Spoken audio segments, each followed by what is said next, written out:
Would you look at that? I didn't know they had carpools for deer in Mexico.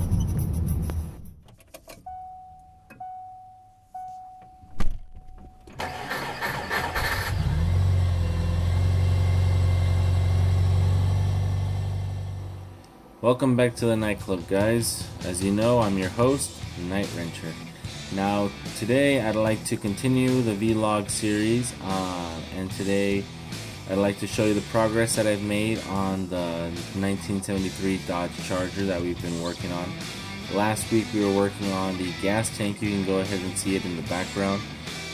We went ahead and bedlinered the whole tank, and today, or rather this week, we focused on the other parts. We have the liquid to fuel evaporator separator, and then we have the straps. I've also got to go to the parts store to pick up new hoses and some plugs and a filter that I'm going to be retrofitting the system to prevent any kind of vapors from exiting the atmosphere unfiltered.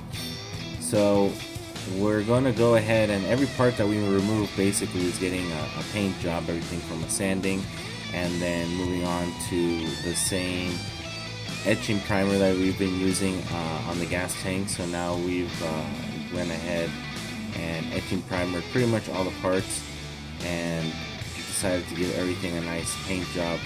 My brother's been helping me paint and sand most of these parts so we can try to push this out as fast as possible. It does take a while because although the primer does dry fairly quickly, the paint actually takes about a day for it to dry. So we're working together to sand the parts and then primer them and then paint them and leave them to dry while we work on other things. And so far we've been moving along fairly quickly. I know we don't paint in the most cleanest of environments, but these are parts that aren't really show quality, and they're not going to ever pretty much be seen. The only people are pretty much that are going to know that are painted just me, my brother, and you guys, because you guys are watching this video. As you can see, that's the fuel vapor separator.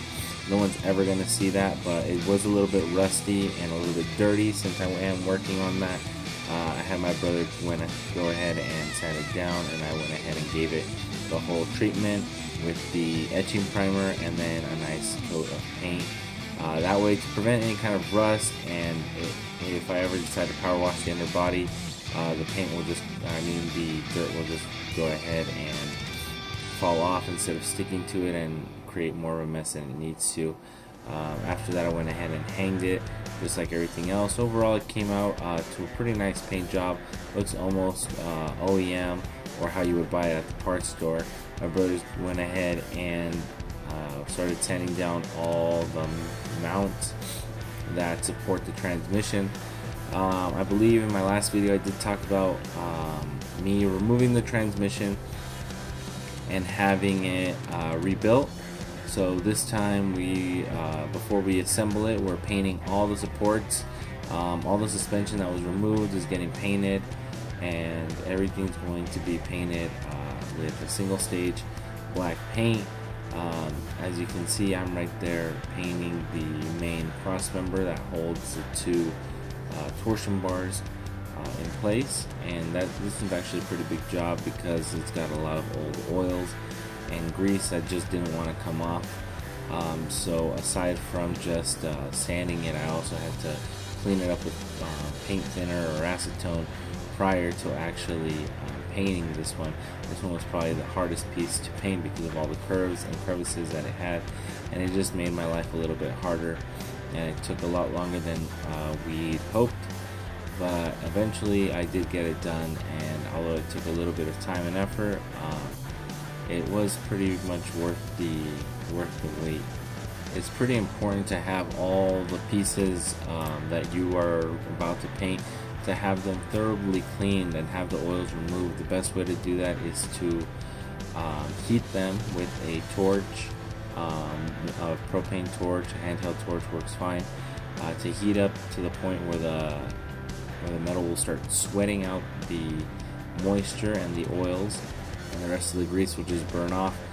After that, you wipe it down with acetone, or paint thinner, and then that'll get rid of any surface residue and ensure that the paint will stick for when you want to paint it, and it won't peel off or get damaged prematurely. So the etching primer that I'm using right now is actually really good. What the etching primer does is it actually contains a mild acid, and what it does is it eats away the top surface of the metal, and it eats away very microscopic particles of rust and allows the primer to bond physically to the metal and allow for a better painting surface for when I decide to do so. I went ahead and used some extra Duplicolor paint that my brother had laying around.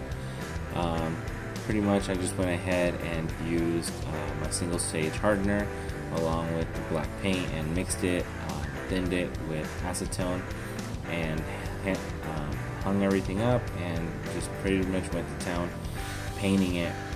Finally I decided to go ahead and move on to the transmission.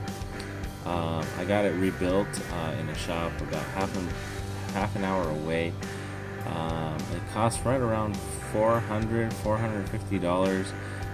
It did not include a torque converter, but the torque converter was fine beforehand. I didn't get it rebuilt because the old transmission was burnt.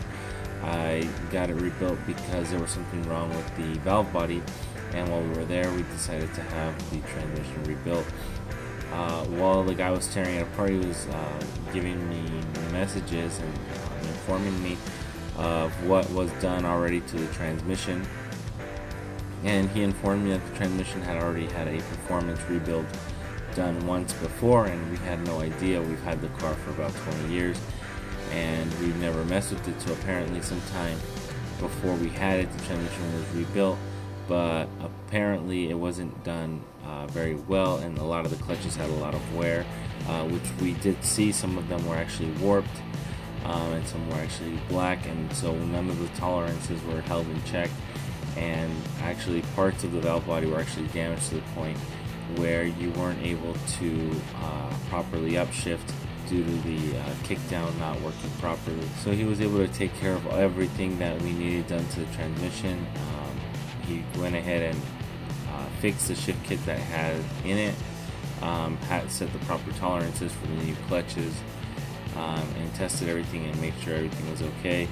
Resealed the whole thing front to back and then gave it a nice paint job. Now I got it and I went ahead and installed it back into the car. Overall it's not that difficult to install. These old cars have a lot of room to work under them, and basically I believe it's just 6 or 8 bolts holding the transmission to the car, and you have access to about 4 or 5 of them to the top and another 4 on the bottom. And usually you just need about 1 on each side and then 1 on the top, and then that'll give you enough leverage to go ahead and line it up. The most important thing is to make sure you get the 2 nubs on the top of the transmission on the bell housing side of the engine to mate up properly, and that'll ensure the transmission is perfectly straight when you install it. Working on a transmission jack is probably the easiest way to do this, because it allows you to maneuver the transmission as you need it to.